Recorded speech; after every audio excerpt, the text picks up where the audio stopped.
So in this video, we will be doing rest of the writ which are left behind.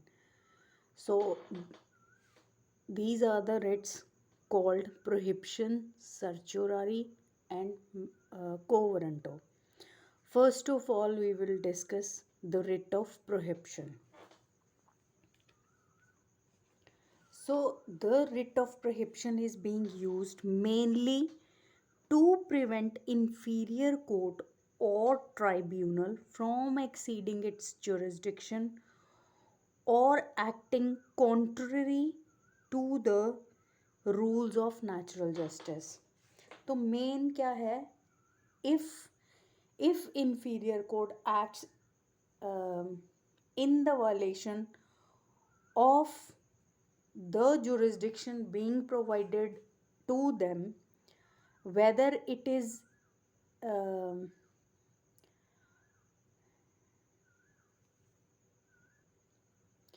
it is in a manner exceeding the power of its jurisdiction or uh, uh, exercising the jurisdiction irregularly or uh, illegally, or acting to the rules of natural justice. अब ये issue किसके द्वारा, who issued the writ of prohibition? It is issued by the superior court to the inferior court. In both cases where excess of jurisdiction or absence of jurisdiction, or the jurisdiction being exercised irregularly, illegally, or in excess of its power, or violating the rules of natural justice, then in that case the prohibition of the writ of prohibition is being issued by the High Court under Article 226 of the Constitution of India.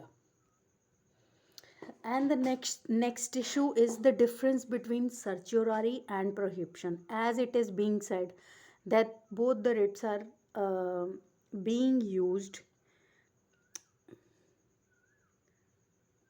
they are mostly common in nature. अब ये बोला जाता है कि ये जो writ of certiorari और prohibition है, इनकी एक्सरसाइज होती है by the high court in one case, in the case of prohibition, to prohibit or to prevent the inferior court or tribunals to exercise its jurisdiction illegally, irregularly, or in excess of their power of jurisdiction, or violating the rules of natural justice. And अगर सर्चुररी की बात की जाए तो वो use होता है cure में, अगर कोई inferior court or tribunal in the exercise of its judicial power exceed its jurisdiction limit, whether it is illegally or or irregularly, then in that case what has been decided by exercising its jurisdiction through the writ of certiorari, that can got to be quashed by under the writ of सर्चुररी. तो main difference यहाँ पे क्या है, पहले commonality यहाँ पे ये आ जाती है सर्चुररी और प्रोहिबिशन में. फर्स्ट कॉमनैलिटी ये है कि सुपीरियर कोर्ट इन्फीरियर कोर्ट को प्रिवेंट करती है to exercise its jurisdiction which is being used in excess of its power, or is being used irregularly or in violation of the rules of natural justice, that is in respect of the writ of prohibition. But in case of certiorari, jurisdiction of the court is being used irregularly or illegally to decide the cases. तो prohibition में अभी proceeding चल रही है, but inferior court और tribunal जो justice system है वो अपनी जुरिस्डिक्शन को वायलेट करके प्रोसीडिंग कर रहा है. लेकिन जो सर्चुररी रिट है वो यूज़ होती है by exercising its jurisdiction irregularly और illegally. The court has decided the matter. In that case, the order of quashing is वहाँ पे quashing का order लिया जाता है in the writ of certiorari. तो आई होप आपको ये डिफरेंस समझ में आ गया होगा। तो प्रोहिबिशन में क्या होता है, it is use to prevent the inferior court from exercising its jurisdiction irregularly or illegally, or by not violating the or to adhere the rules of the natural justice। तो यहाँ पे प्रोसेस जो है, अभी मैटर सबजुडाइज है, अभी matter decide नहीं हुआ है, लेकिन in the case of सर्चुररी violating the rules of the jurisdiction of the court, the inferior court or tribunal has decided the cases or make any kind of order to quash that order which is being made violating the rules of the jurisdiction of the courts, to quash that order. If the court has come to any kind of decision, then to quash that order, the writ of certiorari is applied for। ठीक है, तो prohibition क्या है, to prevent to proceed with the trial of the case, and certiorari if after the proceeding is being done any order is made, then to get that order quashed under the writ of certiorari। तो prohibition में proceeding अभी चल रही है, matter pending है, लेकिन सर्चुररी में matter decide हो चुका है या फिर कोई ऑर्डर पास हो चुका है। तो प्रोहिबिशन प्रिवेंट करता है प्रोसीड करने के लिए if the court is violating it's jurisdictional exercise, और सर्चुररी में court is inferior court is violating its jurisdictional procedure and has made any kind of order or decision। So when the case is pending before the court, then both the prohibition and certiorari is used। अभी एक particular situation है जिसमें matter अभी pending है, लेकिन during the proceeding of that matter कुछ order हो चुके हैं उस केस में, देन वहाँ पे रिट ऑफ प्रोहिबिशन और रिट ऑफ सर्चुररी दोनों इशू हो सकते हैं। वो कैसी सिचुएशन में कि जहाँ पे मैटर अभी पेंडिंग है, कोर्ट वायलेट करके अपनी जुरिस्डिक्शनल एक्सरसाइज को मैटर सुन रही है, वहाँ पे प्रिवेंट किया जाता है to proceed further in that matter. और अगर in case during proceeding any matter decide हो चुका है या ऑर्डर एनी पास हो चुका है violating the jurisdictional exercise of the court or tribunal, then in that case the writ of certiorari is being issued in that case। तो एक case में सर्चुररी भी और प्रोहिबिशन भी इशू हो सकती है। तो prohibition to prevent the court to proceed further, and certiorari for granting what had already been decided। So object of writ of prohibition is to prevent and certiorari is to cure। अब next issue आ जाता है prohibition के case में, on whom it applied, किस पे लागू होएगा। जो प्रोहिबिशन में रिट ऑफ प्रोहिबिशन किसके अगेंस्ट पास होएगी, दैट इज़ अगेंस्ट जुडिशल और क्वासी जुडिशल बॉडीज। जुडिशरी और क्वासी जुडिशल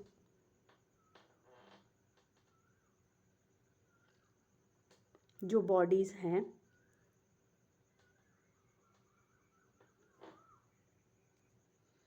तो अब यहाँ पे हो गया कोई जुडिशल बॉडी के अगेंस्ट या क्वासी जुडिशल बॉडी के अगेंस्ट, अगर कोई जुडिशल बॉडी या quasi judicial body violating it's judicial violating its jurisdictional exercise, then and proceed with the hearing of the case, then in that case superior court can issue the writ of prohibition to prevent the inferior court from proceeding further with the case। So किसके against नहीं lie करेगा, does not lie against public authority which acts purely in an executive और administrative capacity nor on a legislative body. अब किसके against नहीं provide करेगा, अगर कोई पब्लिक बॉडी है वो अगर एडमिनिस्ट्रेटिव अथॉरिटी में या एग्जीक्यूटिव अथॉरिटी में काम कर रही है या फिर लेजिस्लेटिव बॉडी के लॉ मेकिंग बॉडी के अगेंस्ट ये इशू नहीं होएगा तो writ of prohibition always issued against the judicial और क्वासी जुडिशल बॉडीज। नेक्स्ट आ जाता है हमारा, नेक्स्ट रिट है रिट ऑफ सर्चुरारी। अब ये हमने पहले भी डिस्कस किया with the while discussing the writ of prohibition. अब सर्चुरारी में issued by the superior court, किसके द्वारा? सुप्रीम कोर्ट और high court, to inferior court और बॉडी एक्सरसाइजिंग जुडिशल और quasi judicial functions. What is the purpose of the issue of certiorari? To remove a suit from inferior court or body and adjudicate upon validity of proceeding or body exercising judicial or quasi judicial function। अब यहाँ पे क्या हुआ, अब suppose कोई matter चल रहा है, अब कोर्ट ने violating the exercise of its jurisdictional limits, अगर वो एक्सीड कर रहे हैं अपनी जुरिस्डिक्शन लिमिट को, या फिर not legally exercising it's jurisdictional power or violating the jurisdictional power of the court, then in that case superior court can issue the writ of certiorari against the inferior court or body to decide the validity of proceeding or body exercising judicial or quasi judicial functions, may be used before trial or to prevent an excess or abuse if the jurisdiction, and remove the case for trial to higher court। अब ये जो सर्चुररी की writ है, may be used before trial to prevent an excess और abuse of, अब यहाँ पे prohibition आ जाएगा, to prevent to proceed with the jurisdiction of the court if the jurisdiction is being exercised by the judicial authority in excess of its power of the jurisdiction, or it is being used illegally or irregularly। फिर remove the case for trial to higher court, may be used after trial to quash an order which has been made without और in excess of the jurisdiction. अब अगर कोई matter decide हो चुका है then फिर to quash that order. तो सर्चुररी क्या होती है? To cure if any matter is being decided then to get that order और decision क्वॉश्ड।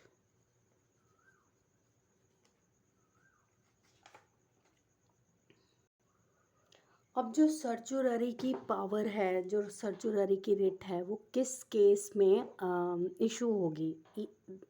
This can be applied into on the basis of two grounds, that is, one is if the judicial authority exercises its jurisdiction beyond its jurisdiction power irregularly or illegally or in violation of the natural justice। Writ lies on judicial, अब ये writ किस पे apply होएगी? On judicial bodies. issued only against judicial action। Judicial acts includes the exercise of quasi judicial function by administrative bodies or authorities or persons obliged to exercise such function by administrative body or authority and is used in contrast to ministerial acts। तो किस, अब ये किस पे apply नहीं होएगी? किस पे अप्लाई होएगी? Only against the judicial acts. अब किस पे अप्लाई नहीं होएगी? किसी एडमिनिस्ट्रेटिव अगर फंक्शन कर रही है कोई बॉडी, या फिर एग्जीक्यूटिव फंक्शन कर रही है, या पॉलिटिकल फंक्शन कर रही है, या फिर लेजिस्लेटिव फंक्शन कर रही है, तो उसके अगेंस्ट ये अप्लाई नहीं होएगी। Body exercising judicial act, Supreme Court has laid down two propositions. अब जुडिशियल एक्ट के in regard to Supreme Court ने दो प्रपोजिशंस यहाँ पे डिस्कस की। फर्स्ट इज, सो इधर प्राइमा फेसाई और in absence of anything in statute to contrary it is authority to act judicially and decision is quasi judicial decision when statutory। अब यहाँ पे अगर prima facie judicial body exercise कर रही है under any kind of statute Secondly, when statutory authority has the power to do any act which will prejudicially affect subject, and then the final determination is of the authority will be a quasi judicial act provided authority is required by statute to act judicially. अगर statute के under उसको authority मिली है किसी भी body को judicial activity करने की, then that is considered to be a judicial act. Ground on which writ can be issued. First हमने क्या डिस्कस किया था, if it is if any inferior court or tribunal is exercising its jurisdiction irregularly, in excess of its power, or illegally, and the second point is if it is in violation of the natural justice. अब natural justice के दो rules हैं. First is court should be free from bias. अगर court बायस होएगी किसी party को लेके या किसी मैटर को लेके, then in that case the writ of certiorari can be issued to that judicial act or body, or if audi alteram partem rule is not being followed. अब ऑडी अल्ट्रम पार्टम रूल में क्या होता है, reasonable opportunities being given to the party to be heard. तो party को पूरा मौका दिया जाता है उसको सुनने का. High court can not take or assume the role of appellate court in grant of 226. Court can direct the inferior court to exercise its jurisdiction properly but cannot take evidence. अब यहाँ पे अगर कोर्ट को higher court को लगता है कि the inferior court is exercises jurisdiction in violation of its rule of the jurisdiction, then in that case the superior court will not handle the case himself or take evidence in that regard, but will direct the inferior court to act properly. The last writ and the fifth writ is the writ of quo warranto. means what is your authority. अब यहाँ पे ये होता है कि अगर कोई person किसी अथॉरिटी को होल्ड करता है, then he can be asked by issuing that the writ of quo warranto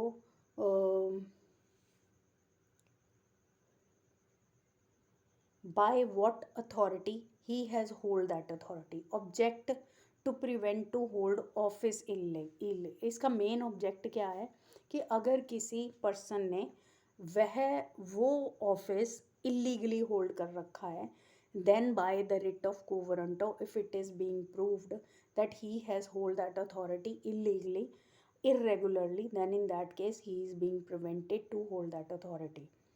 अब एक इशू आता है कि सपोज़ इन केस किसी अथॉरिटी में सपोज़ लगा लो कि इनिशियली कोई डिस्क्वालिफिकेशन थी, but later on at a further stage that disqualification is removed, then that person holding that authority cannot be considered to hold that authority illegally. Then in that case he is considered to hold that authority legally. अब who can apply? Anyone, either he is accused in that case or not, if he satisfied the court that office in question is a question. जो जिस person को हम question करेंगे कि by what authority he has hold that office, अब वो office है जो पब्लिक ऑफिस होना चाहिए. प्राइवेट ऑफिस होएगा तो वहाँ पे writ of quo warranto issue नहीं करवा सकते. In case of office in question is a public office and held by person without legal authority, then in that case any person, whether he is aggrieved in that case or not, if he satisfies the court that the authority being held by the person illegally is a public office, and the person has illegally hold that public office, then in that case the writ of quo warranto can be issued. अब यहाँ पे जो office है, not of a private character, even by private person, although he is not personally grieved or interested in the matter. अब real test है, whether person holding office is legally and entitled to hold that office or not. Quo warranto never issued as a matter of course, always within discretion of the court to decide whether the petitioner could be entrusted with such a writ, which is always issued in the public interest in general, may refuse on the ground if the petitioner proved to be vexatious, where the petitioner is guilty of lashes, अगर उसने delay किया है writ file करने में और is acquiesced in that case, then on these grounds the writ of quo warranto can be refused और not granted. तो ये थे हमारी writ of the high court. अब यही रिट है जो सुप्रीम कोर्ट में भी इनके मीनिंग सेम ही है और वहाँ भी ये अप्लाई होती है और इधर भी अप्लाई होती है, लेकिन जो इनकी एप्लीकेशन है वो डिफरेंट मैटर्स में अप्लाई होएगी. तो वो आप देख लेना.